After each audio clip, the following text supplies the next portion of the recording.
Hola chicos, acompáñame a hacerle una broma al primo. A irnos.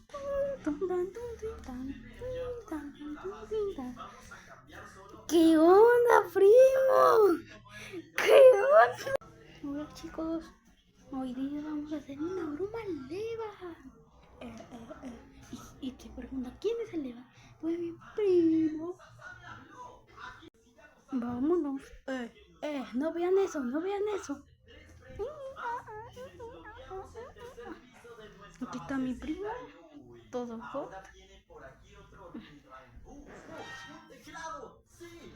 ¿Qué onda, primo? Ya. No, no, no. No.